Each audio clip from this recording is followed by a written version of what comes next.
You're listening to the Money Pig Podcast, brought to you by Goodwin Investment Advisory, where our mission is to lead people to financial peace, independence, and generosity. And I am your host, Reid Trego, joined today by GIA founders, plural, right.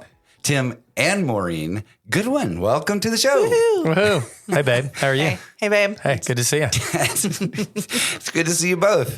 This is fun. Hey, this is a first couples conversation. All right. The inaugural couples convo. Yes. Let's keep it going. Could get interesting. No pressure. No pressure. Right on. So today, what we want to do is talk about couples. And what do couples talk about when they talk about money? Yeah. That's interesting. Mm-hmm. Oh, yeah. Right? So no, it never gets emotional. That's for sure. No, it's straightforward. Always was. Always has been. We all do it so well. Everybody. Yeah. I think you're just born with like learning how to talk really well about money with your spouse. It's just supernatural. Oh yeah. Of course. Every time. So let's just kind of start at the start. Like for both of you, let's start with you, Maureen. Mm-hmm. What about money is important to you? Well, we've got 3 beautiful girls. And so for me, it provides financial security and safety, the ability to just provide a great childhood for the girls, memories. It alleviates stress. So Maslow's hierarchy of needs, that very base level, money hits it. Yeah. And then, of course, you travel up and can be generous and, do fun things and provides opportunities for growth and self-actualization. Yeah. So. I love that this is the second episode in a row where we've talked about Maslow's hierarchy. Let's go, baby. Yeah. We love it around here. Game changer. Our version is the Good Life Pyramid. That's right. That's what we would invite people in to check out. Good Life Pyramid. Right over my shoulder. It's awesome. So convenient. So conveniently located. Yeah. Yeah, it's convenient. So, all right, Tim, what about money is important to you? Yeah. Yeah. The lack of it, right, just creates so much stress just in the way that the world works, And so, yeah, you've got to have it to food, shelter, water, right? Like we're talking about that basic Maslow's hierarchy of needs situation. So, and it's tough, because especially nowadays too, it's so digital. It feels infinite, but it's not. It's very, very finite. It's real simple math, So yeah, I think, what it means to me is like Maureen was saying, it brings this financial security, but also when you start telling it what to do instead of wondering where it went, it can do some really powerful things, where you can save for a trip and you can make these great memories with your kids. You can see the retirement assets growing and think, gosh, at some point that might replace my income and I won't have to work. Or, you can be generous with it and it can do things for others and it can do things for yourself in really, really powerful ways. And so, yeah, it's ultimately a tool, but it's really up to the person that has it, how they use it, how they direct it. Yeah. Is it either just always, Joe has a saying with Marianne, his wife, and he says that money either has a name or wings. And I think that is so well said. If you don't give it a name and tie it down, then it will just fly away and you'll wonder where it went. And so everyone has that opportunity to be intentional about it and to make it do something for you or to wonder where it went. Yeah. So, all right, back to you, Tim. What's your first memory of earning $1 for work? I guess it really comes from borrowing $100 from my folks, buying a lawnmower when I was 13 years old, and mowing lawns in my neighborhood. I know we've shared this before, but my target market was limited to how far I was willing to push the walk behind lawnmower down the road. But to work on a Saturday, cut lawns, negotiate with neighbors on how much, to pay them, or how much they're going to pay me, of course, to mow their lawn. Yeah. At one point I wasn't that desperate where I was willing to pay them to mow their right. lawn. But yeah, that was 13 and maybe making $100 or more on a Saturday meant a lot back then. So that was pretty wild. Yeah. Yeah. What about you, Maureen? First memory of earning $1 for work? Earning $1. My aunt, when it was time for me to work, was like, let me give you a tip. Get a certification so that you can earn more money than just regular minimum wage people. So I was like, okay. So she took me to a class. One summer, it was like 3 weeks, and I became a certified nursing assistant. Mm-hmm. So it meant I could like go into the nursing home and change all the bed sheets and hold people's hands while they got their medication, all this stuff. So I think I was earning like, I don't know, $1 more or something. Not that I did anything responsible with it. I just had cuter clothes. But I remember associating like, oh, you really have to develop a skill in order to make more money. So I was like, yes, college for sure. Wow. Awesome. Got it. Cool. All right. So let's talk about couples. What couples talk about when they talk about money. Why? Let's start with why. Why is it important to have regular ongoing conversations as a couple? And let me back this up. Have you always done this? Have you always been really good about it?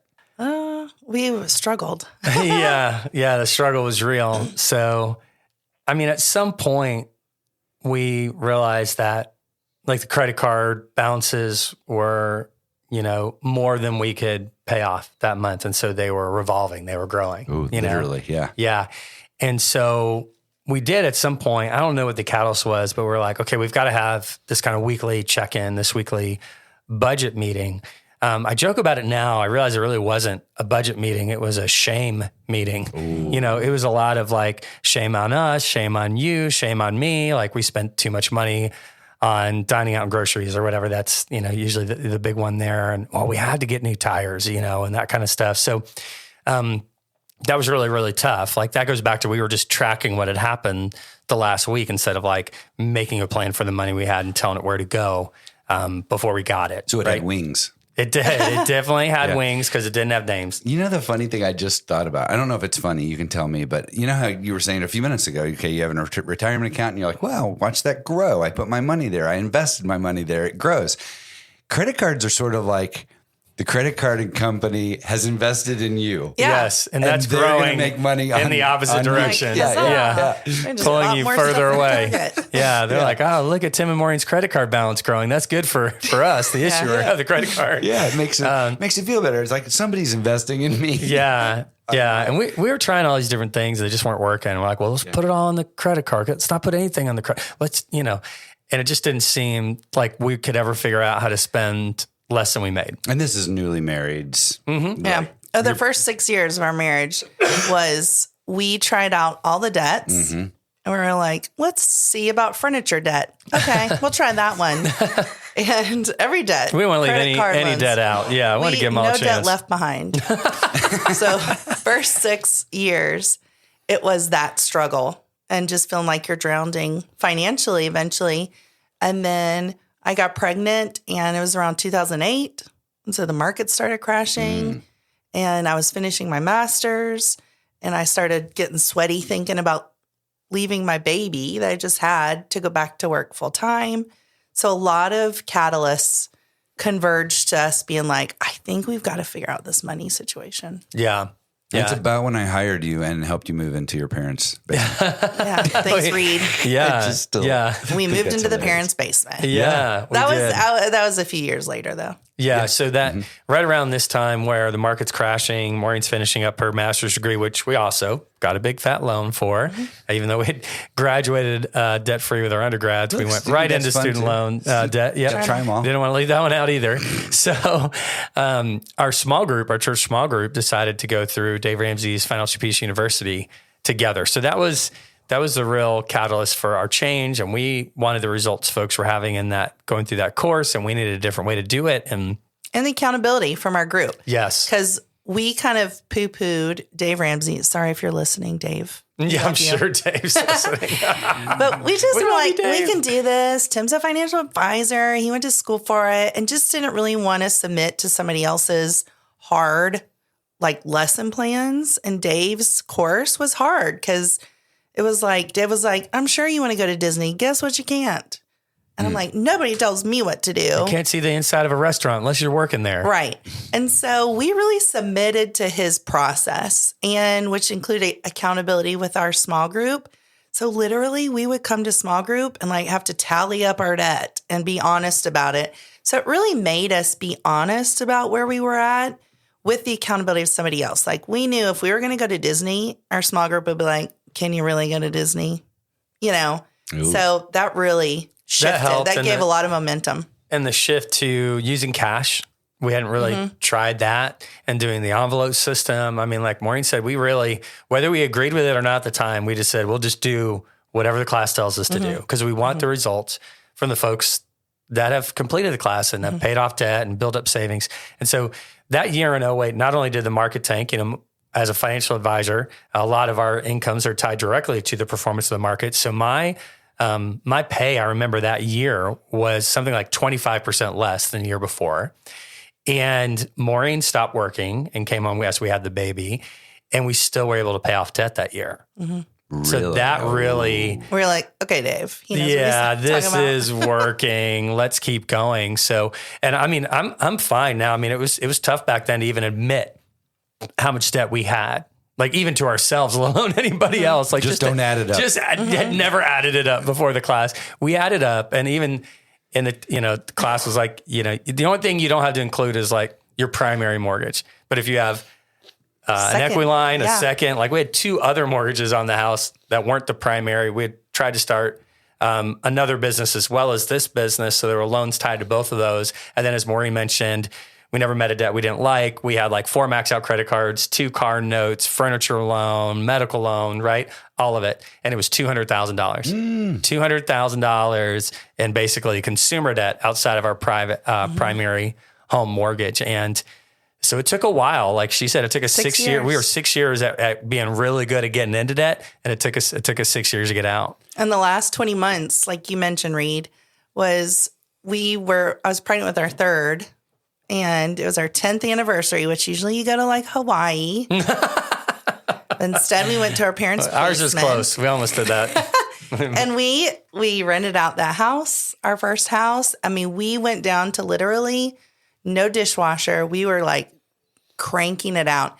And we would still have weekly budget meetings. Oh, yeah.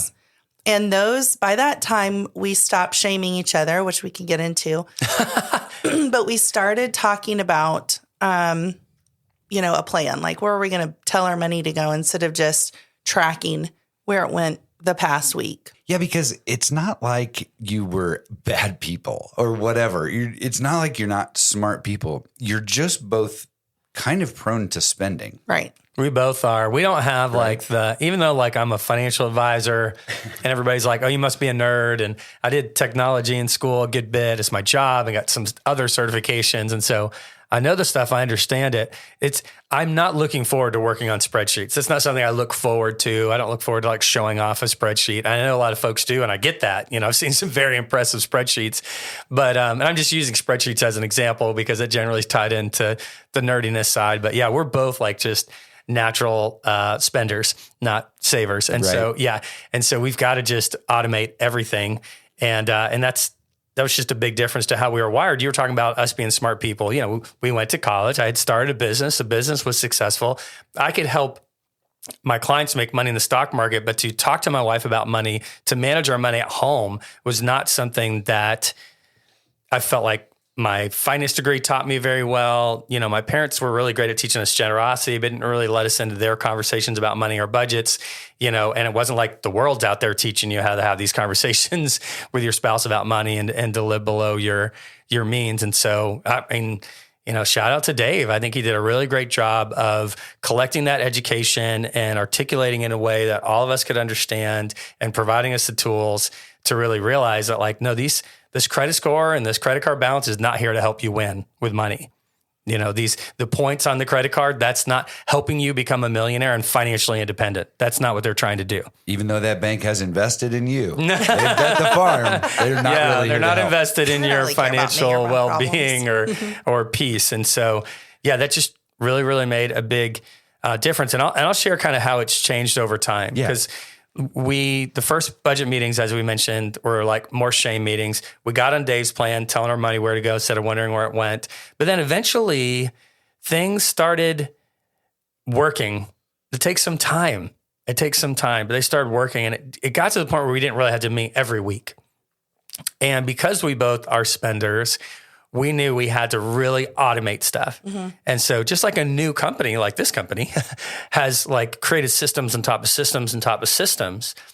Our money has done that, accounts that we open and money that's going in there. And so, we're not sitting down and meeting every week and going over all the money like we used to, because things have improved over time, if that makes any sense. Totally. Yeah. So it's still important for us to talk about money. There's a proverb that says, it's good to know the state of your flocks, right? Because back then that was how, you had a lot of wealth, as you had a lot of flocks, a lot of livestock. So it's good to know the state of your flock. So we still track that, the net worth, the money going in and out, but there's a lot of systems as far as how we give, systems that all the reoccurring expenses happen in one account, but our one-time expenses happen somewhere else. And that's still budgeted. We still live on a budget every week, as far as like what her money that she can just spend and what I can spend. So even as our income has changed, even though our debt has been eliminated, there's still the need to tell that money where to go. But it's become easier over time because we've created some systems and some automation, if that makes any sense. Totally. Yeah. Okay.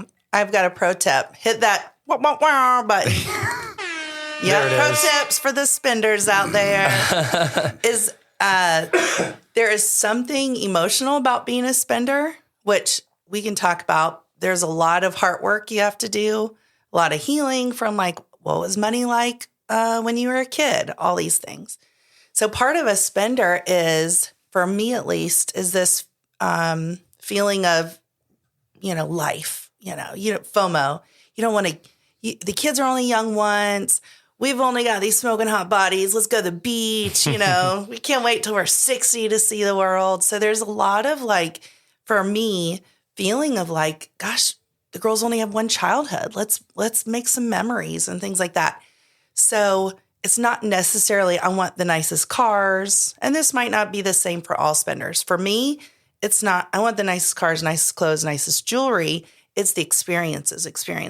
Mm-hmm. And so before we had a plan for making experiences happen, I got really anxious and like worked up, and every financial conversation we'd have, I just felt unsettled about, well, what about, this fun trip? We're missing it. We're missing something. We're missing out on this experience.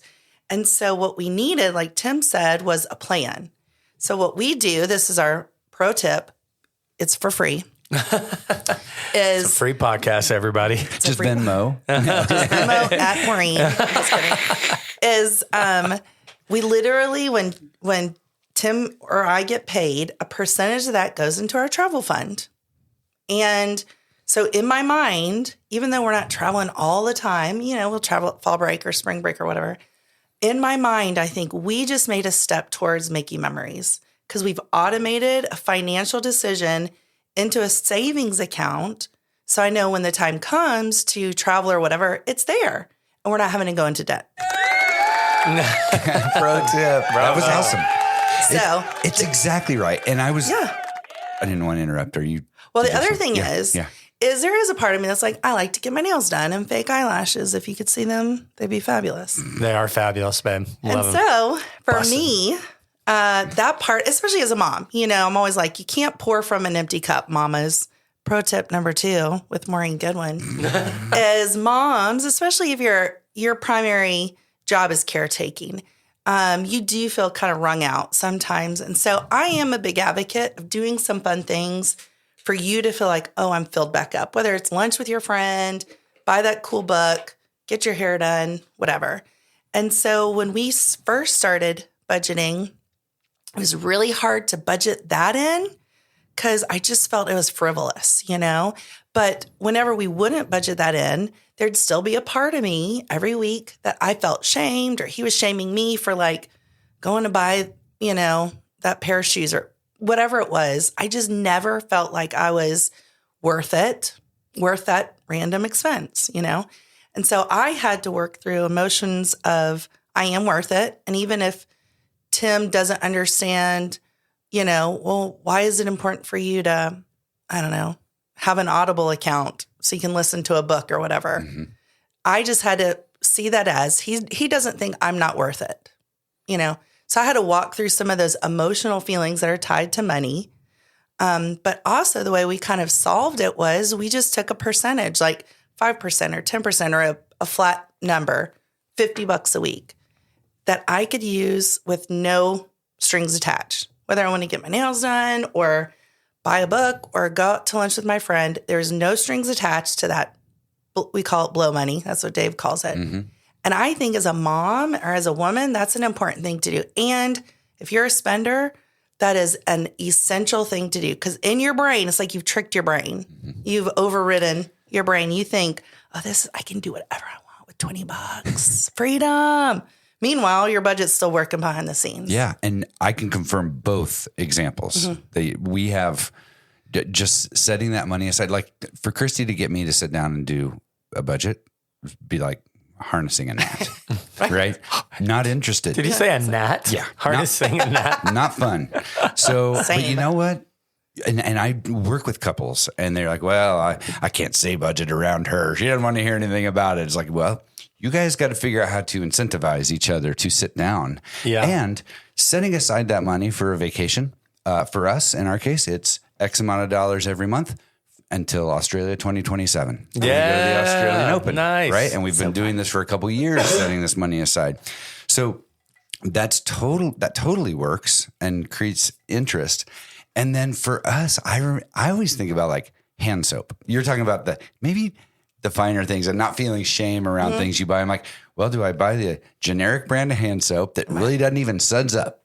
Or do I go buy, I don't buy either, or am I good if Christy buys the one that's a little bit fun and foamy, whatever, it just sits next to the sink. But that's like one of those, am I really worth a nicer hand soap? I don't know. Yeah. Maybe not, but. Well, and there's like for the guys listening, this is something that I've learned the hard way, and you might be learning the hard way, or maybe we've already figured out. But, I'm like, I still love a spreadsheet, even though I kind of, bashed on them earlier. But I'm like, well, babe, like this, how much money came in, and this, how much money goes out, and, can't go less than zero. So, we can't spend this money. Can we wait till next week, next time we get paid, next month?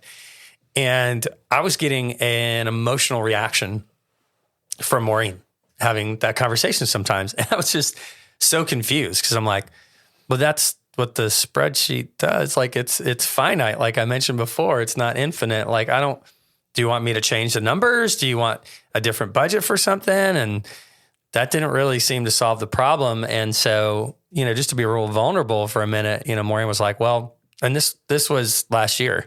So this wasn't a long time ago. And she's like, I think we need to go to counseling. I was like, okay. Like, okay, I'm a certified financial planner that has this company. We've gotten out of debt. Our income and net worth has changed substantially since we got out of debt and all that stuff. I feel like we've had this. Okay, fine. You want to go to counseling? We've gone. It's always helped. We're huge fans of going to counseling. So.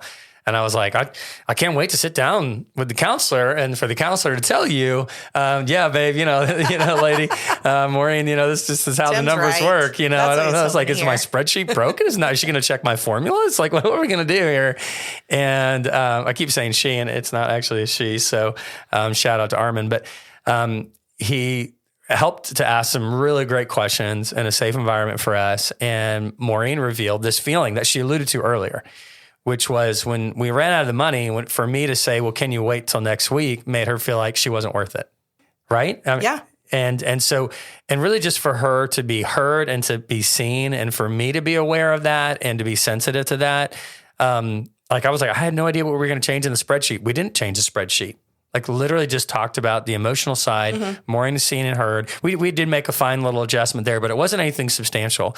And I will just say don't fool yourself that budgeting and talking to your spouse is just all numbers. Correct. It's just all left side of the brain. It's just all about the spreadsheet. There's so much emotion tied to it. The other story, maybe you can share, babe, is about, earlier in our relationship when you were like, hey, I was hungry and I was out of money. And, what do we do about that? And we uncovered this story from your childhood. You want to share that? Oh. Yeah. So, in budgeting, the early budgeting stages, you have a dining out budget. It's like $40 of cash in an envelope. And once you burn through that, then there's nothing else. Well, most of the times you can stick to that, but there's some times where you're out and some random event happens, kids are hungry. What are you going to do? And so, I'd run the cart or whatever. And then Tim and I would have a discussion the next week. And I would find that in those instances, when it came time to having a conversation about feeding me or my kids, I lost my mind, like devil horns came out. I don't know. That's maybe a little extreme. But there was something so emotional, which for everybody in the counseling world, when you have such an emotional reaction, you really need to sit with that and be like, where does this come from? Start unpacking it. So after some soul searching, I unpacked that I'm the oldest of 3 kids and single dad, raised us.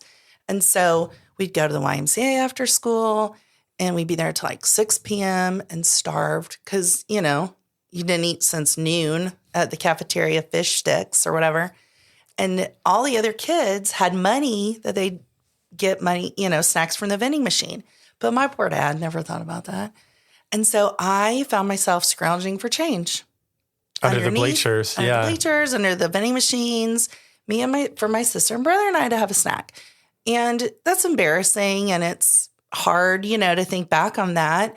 But I realized that is an food insecurity feeling that I had just lodged deep in my soul. And so whenever Tim challenged me about feeding, not that he was like, you and the kids can't eat. That's not what he would say. Well, I was more like, do we need to change the budget? Do we need to transfer this from somewhere else? That's like, all I thought we asking. Agreed on this amount, but you spent more. Like, we were just like, help me figure this out. Yeah. Do we need to add more money or not? But I'd be like, you're trying to starve my children. That's not what he was saying. And so I really had to understand where my emotions were coming from to be able to unpack that. And then I was almost like clear-headed to be able to have a conversation about money. So that's what I challenge couples, that as you're having discussions about money, that when it becomes emotional, money itself, we hear this is like a brick. You can build a house or you can throw it through the window with it, but it's an object. It doesn't have any intrinsic value or emotions attached to it. Same with money. It's just a tool. So when we find ourselves being very emotional about the money situation, there's more to it. It's not just, I just need $100 more a week for the thing. Mm-hmm. You've got some emotions behind it, which you need to unpack and then be able to have a conversation with your spouse.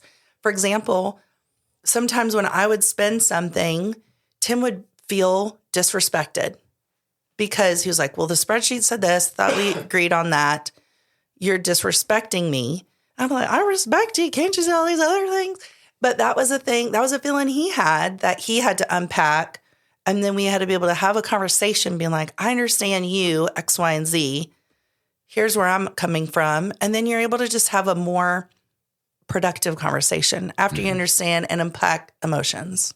Yeah. And just to comment back to like stitch those two conversations together, you feeling like not heard or known was more about me just kind of seeing you and seeing your emotion, us talking about that, and not really a big change in the budget.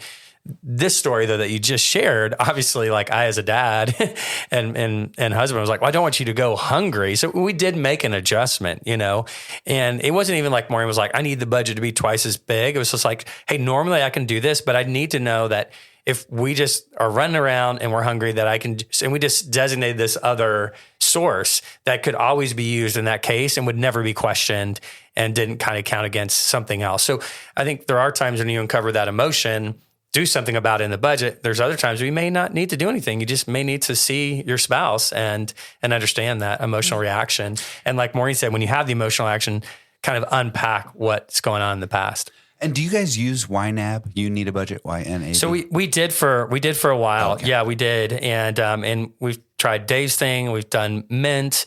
To me, I mostly just used a spreadsheet. Really nice. Did. Just kept it really simple. Yep. But once we started automating so much, there was less about, having to categorize every single transaction and things like that. That's what I was saying. It kind of gets better over time. Yeah. Yeah.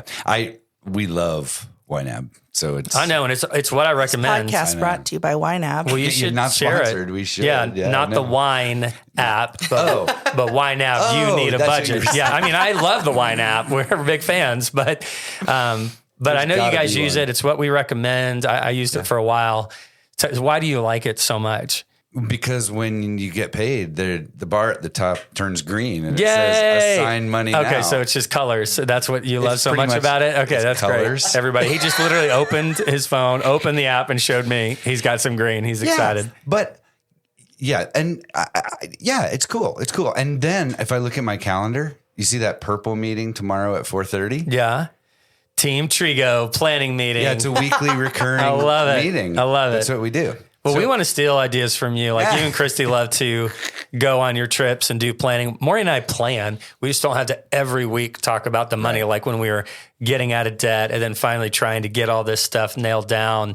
Eventually you can kind of give it a name and make a plan, but we still have planning discussions. They're not quite as awesome as your and Christy's planning trips are. Those are awesome. So we want to be like you guys when we grow up. Well, it's not like it happens. It's on the calendar every week. It doesn't necessarily happen every week. Yes. To be very honest. What gets scheduled mostly gets done. But I guess if it's weekly, you're probably doing at least a few times monthly, right? Yeah, nice.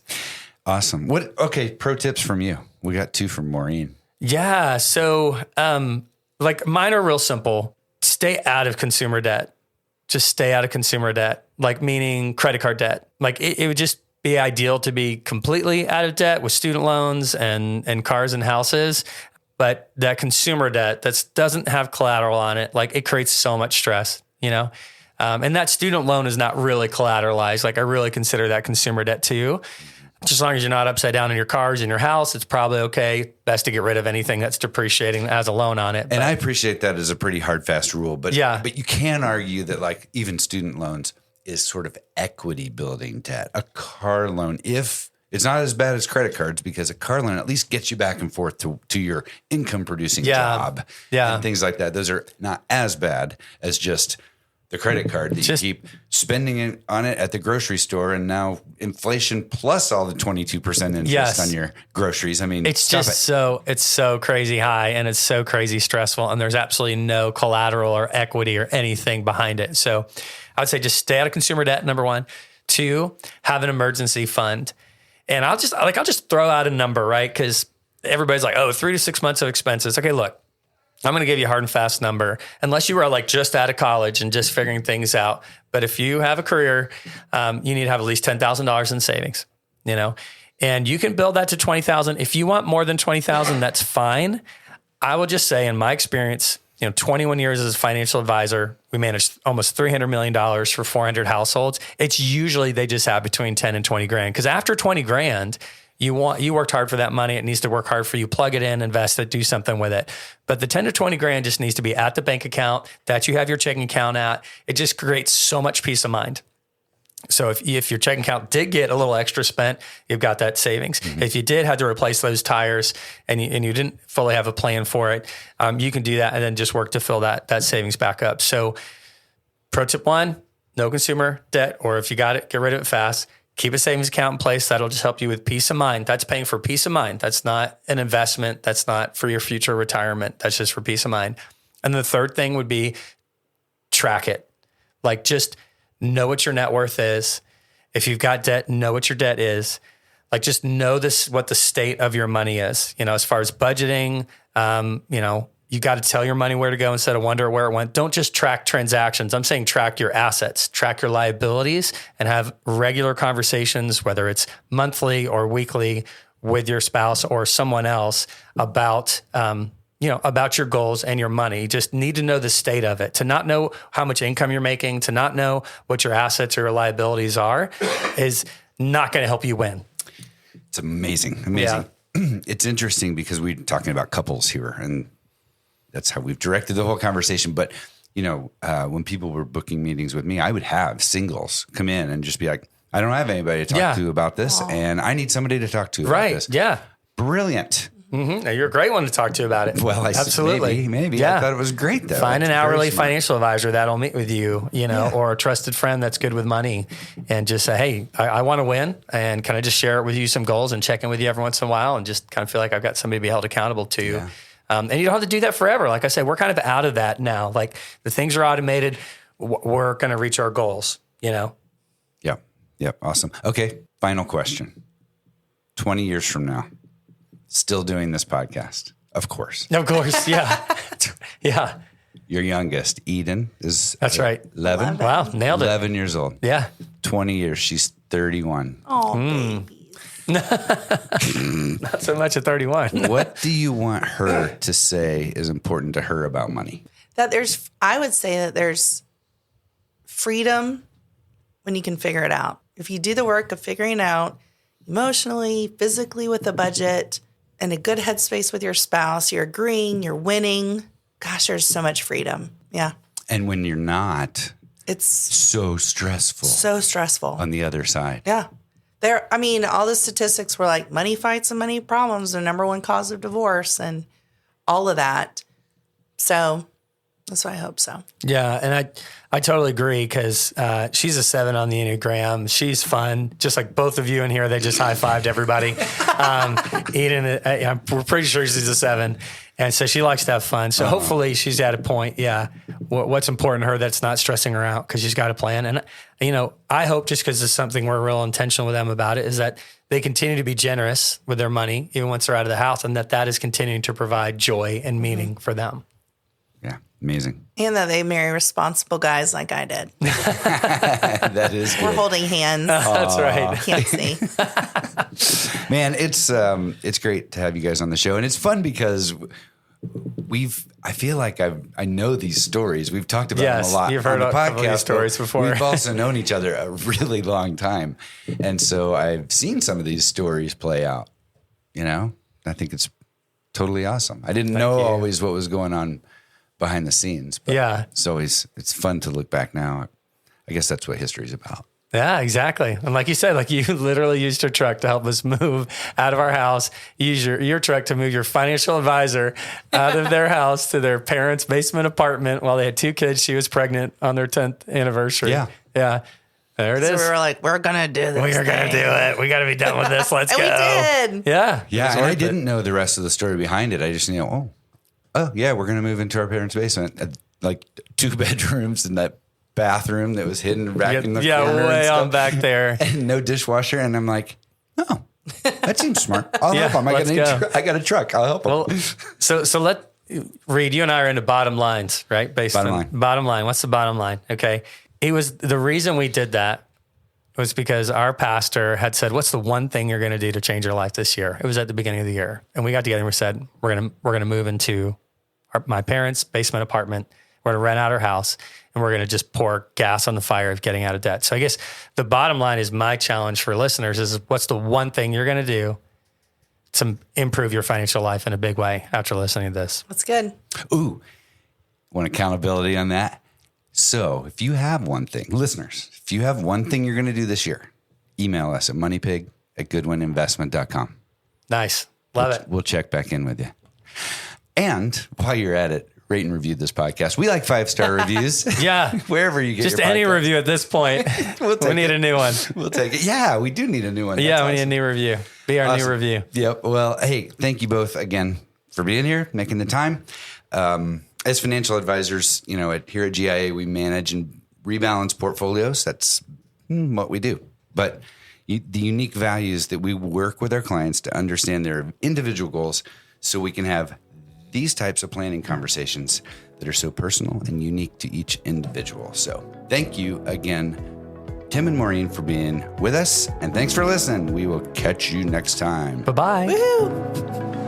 The Money Pick podcast is hosted by Reid Trego, a financial advisor at Goodwin Investment Advisory. This podcast is intended to share information and perspectives, but should not be interpreted as legal, financial, or tax advice. The opinions shared by participants are not necessarily endorsed by the company. Goodwin Investment Advisory is regulated by the SEC, and the company operates in compliance with applicable securities laws and regulations.